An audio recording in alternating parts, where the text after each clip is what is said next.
MP बनने का अधिकार मिला तो बाबा साहब से मिला, कारोबार करने का अधिकार मिला तो बाबा साहब से मिला, धन कमाने का, सम्मान से जीने का अधिकार मिला तो बाबा साहब से मिला। और उन्हीं बाबा साहब ने अपने जीवन के अनथक प्रयत्नों के बाद जब देखा कि जिस समाज में मैं पैदा हुआ हूं, मैं चाहे कितना भी परिश्रम करूं, कितनी भी कोशिश करूं, मैं अपनी संतानों को न्याय नहीं दे पा रहा हूं। बाबा साहब ने कहा था, जिस धर्म में हमारा जन्म हुआ है उस धर्म में रह करके जाति को खत्म करने की बात करना ठीक ऐसा ही होगा जैसे जहर को अमृत बनाने की बात करना। हम जहर को अमृत नहीं बना सकते। ऐसे इस व्यवस्था में इस गुजरात की धरती पर बाबा साहब ने संकल्प लिया, इस विषमता के भेदभाव को खत्म करने के लिए, इस जातिवाद को खत्म करने के लिए, छुआछूत को खत्म करने के लिए। क्या ये हमारी जिम्मेदारी नहीं बनती थी कि बाबा साहब की संकल्प भूमि पर आकर के हम इस भेद को खत्म करने के लिए बुद्ध की शरण में जाने का निर्णय लेते? अगर आज यहां आकर के संकल्प दिवस पर आकर के हम बौद्ध बनने की घोषणा करते तो सबको समझ में आता कि बाबा साहब के साथ जो अन्याय हुआ था उसको न्याय में बदलने का काम उनकी संतानें कर रही हैं। क्या ये हो पा रहा है? नहीं हो पा रहा। बाबा साहब ने ना केवल बुद्ध की शरण में जाने के लिए कहा, बल्कि ये भी कहा कि बौद्ध बनना ही काफी नहीं है। बौद्ध बनने के बाद धर्म का प्रचार और प्रसार करना हमारी नैतिक जिम्मेदारी में आता है। हमें बौद्ध धर्म का प्रचार करना चाहिए। और मैं देख रहा हूं करोड़ों की संख्या में बौद्ध बने हैं, प्रचारक एक भी नजर नहीं आता है। इस भारत में 3000 भिक्षु बने, भिक्षुनियां बनी, लगभग संख्या 3000 की है, लेकिन भिक्षु भी सारे परित्राण करने में लग गए हैं। और इस परित्राण से मुझे काफी असंतोष होता है। आपको मैं बताना चाहता हूं कि बाबा साहब की अनुयायी बाबा साहब का नाम लेकर के दौड़ते हैं, उनके हिस्से थे। बुद्ध पूर्णिमा के दिन हजारों लोग आए, लेकिन आंदोलन करने वालों ने घोषणा कर दी कि कोई भी महाबोधि महाविहार में नहीं जाएगा। और वो सारे बैठ करके जो वहां बनते बैठे थे परित्राण करने लग गए, वो बाहर बैठ के परित्राण करते रहे। और सरकार का जो गवर्नर था वो जाके वहां आरती करता रहा और उस आरती का प्रतिकार एक बार भी नहीं किया। वो सारे नकली ढोंगी आज इसी संकल्प भूमि में आकर के फिर परित्राण कर रहे हैं। और इस परित्राण को समझना होगा, ये संकल्प भूमि परित्राण के लिए नहीं है। महाबोधि महाविहार की धरती परित्राण के लिए नहीं है। जिस प्रकार से महाबोधि महाविहार मुक्ति की कामना कर रहा है और मुक्ति का काम बेईमान लोगों के हाथ में आ गया है, उसी प्रकार से संकल्प भूमि भी अपने संतानों को याद कर रही है। लेकिन संकल्प भूमि के बारे में मैं इसलिए नहीं कहता हूं कि यहां तो कोई काम ही नहीं कर रहा है। थोड़ा बहुत काम हुआ है, गुजरात के लोगों को साधुवाद दे देता हूं। आपने कम से कम इस नाम को जिंदा रखा है, एक बोर्ड लगा करके ही सही, एक बाबा साहब की स्टैचू लगा के ही सही। आपने 100 साल से ज्यादा समय हो गए संकल्प भूमि के नाम को जिंदा रखा है। आपके लिए इसके लिए बहुत बहुत साधुवाद। लेकिन ये जिम्मेदारी अकेले गुजरात के लोगों की नहीं है। बाबा साहब का जो भी अनुयायी है, पूरे देश के लोगों की जिम्मेदारी है कि संकल्प भूमि पर बाबा साहब का संकल्प स्मारक बनना चाहिए था। आप लोग विहार बनाने में लग गए, अंबेडकर भवन बनाने में लग गए, वाड़ी बनाने में लग गए, लेकिन संकल्प भूमि आज भी इस निर्माण की मोहताज होकर खड़ी है। कौन करेगा इस काम को? क्या सारे देश के लोग एक एक गज जमीन का भी पैसा देते तो हम इस सारे सयाजी बाग को खरीद सकते थे।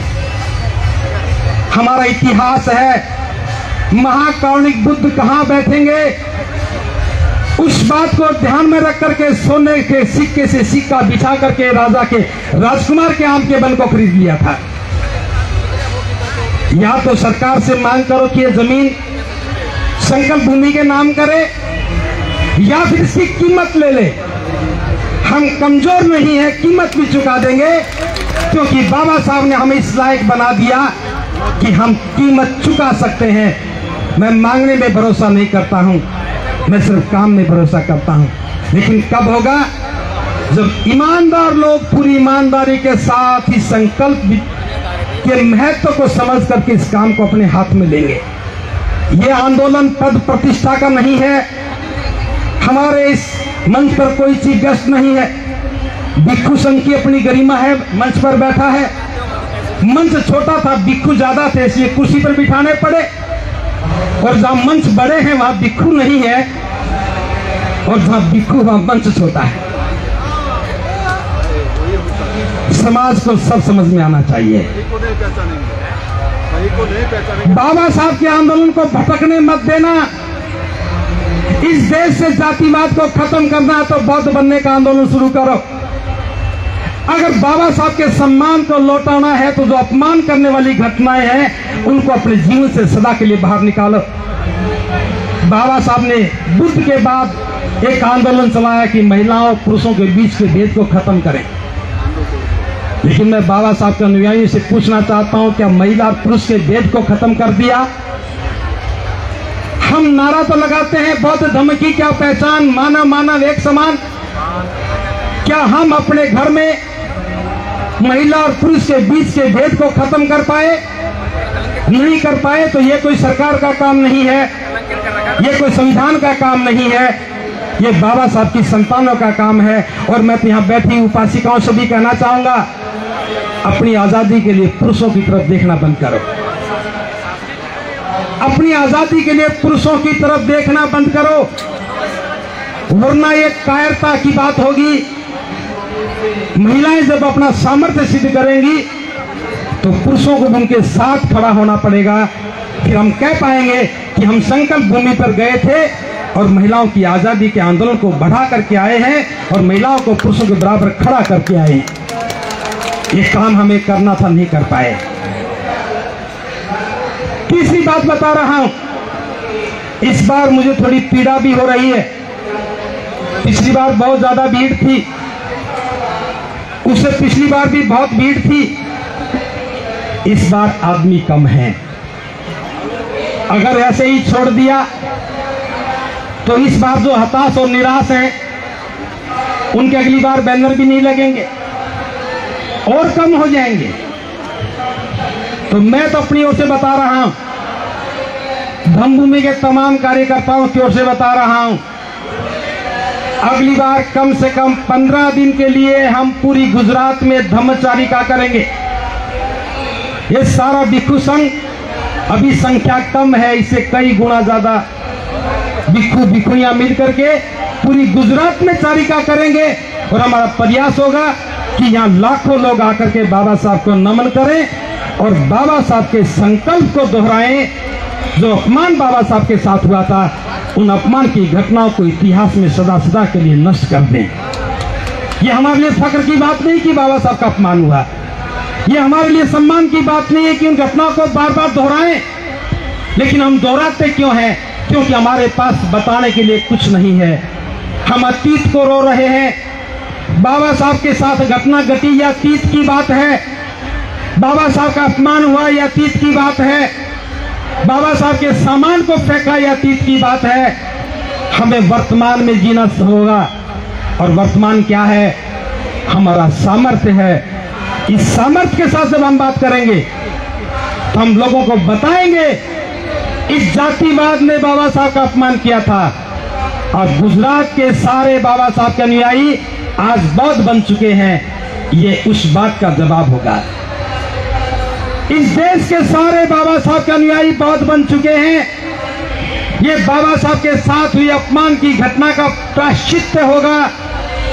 महिला पुरुष के भेद को खत्म करेंगे, भाई भाई के बीच में बंधुता का भाव पैदा करेंगे। बौद्ध समाज का निर्माण होने के बाद कोई छोटा नहीं, कोई बड़ा नहीं, ये भाव पैदा होगा। हम समता, मैत्री, बंधुता के साथ, करुणा के भाव के साथ जब समाज की निर्माण की योजना पे काम करेंगे तो हम कहेंगे इस विषमता ने बाबा साहब का अपमान किया था। और हम समता के साथ, बंधुता के साथ समाज का निर्माण कर पाए हैं। कोई बात एक नहीं है, बहुत सारी बातें हैं। हमारे समाज में गरीबी है।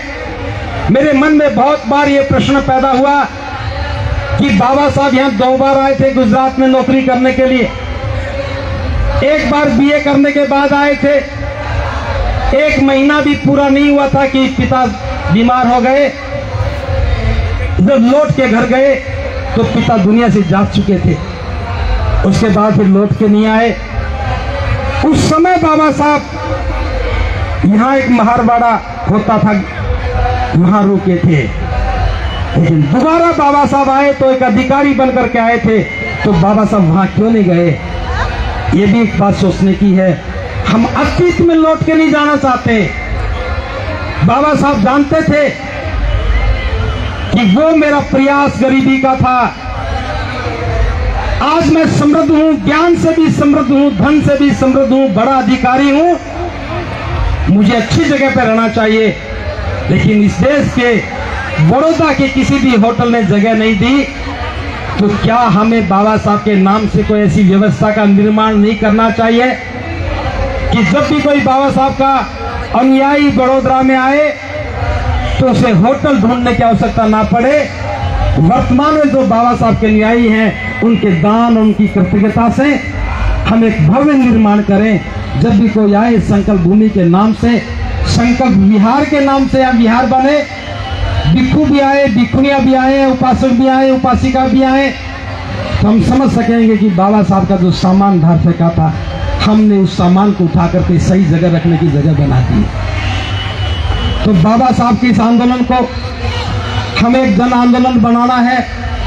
बस इतना ही इसमें जरूर कहना चाहता हूं, बाबा साहब के आंदोलन का नाम लेकर के बहुत सारे लोग समाज को दिशाहीन करने का काम करते हैं। एक लाल चादर ओढ़ने से कोई भिक्षु नहीं बन जाता है, लेकिन गलत संदेश तो समाज में चला ही जाता है, चला जाता है ना। हमें पहचानना होगा कि कौन सही नेतृत्व है, कौन सही गलत नेतृत्व है। तो यहाँ आज हम संकल्प भूमि पर आए हैं। समय भी ज्यादा हो रहा है। मेरे साथी तो बोल रहे थे कि बनते जी और लंबा समय लेना है, लेकिन मैं बता रहा हूं हमारे पास बोलने के लिए ज्यादा शब्द नहीं है। बस हमारे सामने तो एक ही लक्ष्य है कि बाबा साहब के साथ जो अपमान की घटनाएं हुई वो इतिहास के पन्नों से हटा दें, दोबारा से कभी उनका जिक्र ना करें। और जब भी कभी बात हो तो संकल्प भूमि के नाम से बाबा साहब के सम्मान की बात हो। वो कब होगा? जब हम सम्मान के लिए काम करेंगे। अभी तक हम अतीत को रो रहे हैं, हमें अतीत को नहीं रोना है, हमें वर्तमान में एक व्यवस्था का निर्माण करना है। मैं ये नहीं कहता कि इसी संकल्प भूमि पर बने, भले यहाँ से थोड़ा दूर बने, एक संकल्प विहार बनना चाहिए। बाबा साहब के सच्चे अनुयायियों को उसके लिए काम करना चाहिए। और एक छोटा सा विचार और साझा कर रहा हूँ। गुजरात के लोगों ने 60 बुद्ध विहार बनाए हैं या 70 बनाए हैं, मुझे पूरा नहीं पता है। मुझे बताया है कि कितने हैं, 125 हो गए। 125 बुद्ध विहार गुजरात के लोगों ने बनाए हैं और बौद्ध भिक्षु 5 भी नहीं बने। ये बुद्ध विहार किसके लिए बना रहे हैं? भिक्षु बने बिना बुद्ध विहार मत बनाओ, वरना चाबी के झगड़े शुरू हो जाएंगे। जब बुद्ध विहार में भिक्षु नहीं होता तो चाबी के झगड़े शुरू हो जाते हैं। अगर 125 बुद्ध विहार बनाए हैं तो 125 भिक्षु भिक्षुणी बनने ही चाहिए,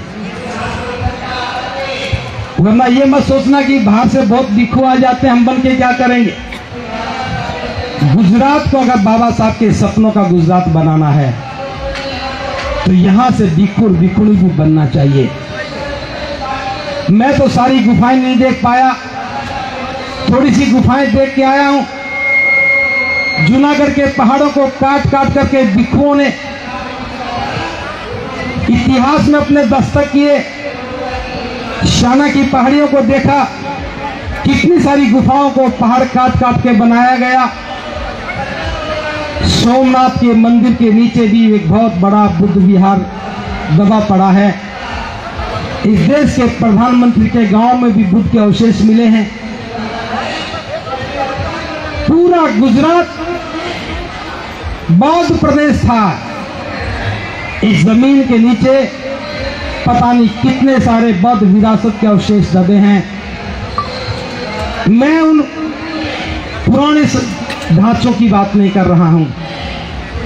हमारा अतीत इतना गौरवशाली था तो वर्तमान में इतनी उपेक्षा क्यों हो रही है?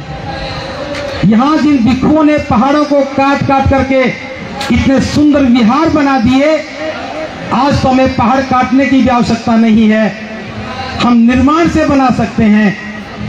तो भिक्षुओं के पास एक ही लक्ष्य होता है, वो अपनी विरासत को इतना सजाते संवारते हैं कि आने वाले लोग उस विरासत से अपना जीवन तराश सकें। गुजरात में विरासत को संवारने सजारने का काम शुरू नहीं हुआ।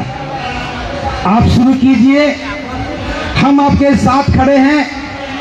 एक भिक्षु की भूमिका में भिक्षुणी संघ है, वो भिक्षुणी संघ की भूमिका में, भिक्षु संघ की भूमिका में गुजरात में बौद्ध धर्म को स्थापित करने में अपनी पूरी भूमिका निभाने के लिए संकल्पित है, बशर्ते कि आप सही दिशा में काम करना शुरू करो। और एक बात जरूर कहना चाहूंगा, हम जैसे हैं वैसा ही देखना बोलना शुरू कर देते हैं। हमें तो गुजरात का ही भिक्षु चाहिए। मैं नहीं कहता कि आप हरियाणा वाले को मत बुलाओ। गुजरात का भिक्षु चाहिए तो गुजरात के लोगों को ही भिक्षु बनना होगा। महाराष्ट्र के नागपुर में 200 से ज्यादा भिक्षुनियां हैं। तो गुजरात के लोग ऐसा क्यों नहीं सोचते? गुजरात के लोगों को भी सोचना चाहिए।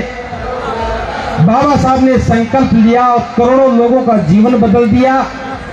उस संकल्प के थोड़े से अंश से हम भी संकल्पित हो जाएं और कुछ न कुछ भिक्षु बन जाए, भिक्षुनियां बन जाए, तो मैं समझता हूं यहाँ जो बड़ोदरा में अपमान हुआ था वो हम लाखों लोगों के जीवन को संवार करके सम्मान में बदल देंगे। हम किसी के साथ प्रतिकार नहीं कर रहे, हम सिर्फ निर्माण की बात करते हैं।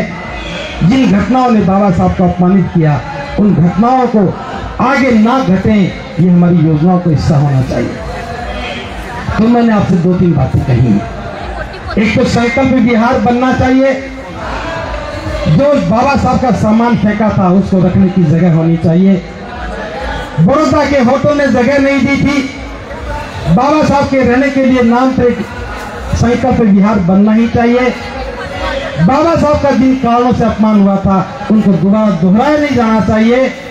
बाबा साहब का अपमान हुआ तो गुजरात बाबा साहब के संकल्प को लौटाए, ये संकल्प हमें लेना चाहिए, वरना तो हम शब्दों को दोहराते रहेंगे और यहाँ से जाते रहेंगे। तो मैं समझता हूँ जब मैं पहली बार 1911 में मैं यहाँ आया तो देखने की कोई खुशी नहीं थी, बदहाली का बड़ा दुख था। 15 में एक धम्म कारवां शुरू किया और ये संकल्प भूमि पूरे देश के ध्यान में आई।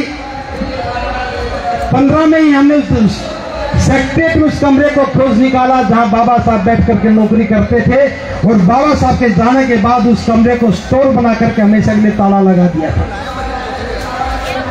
भले ही 97 वर्ष के बाद हमें मौका मिला, हमने इस कमरे का ताला खुलवाया और आज सभी लोग उस कमरे के भी दर्शन करके आते हैं।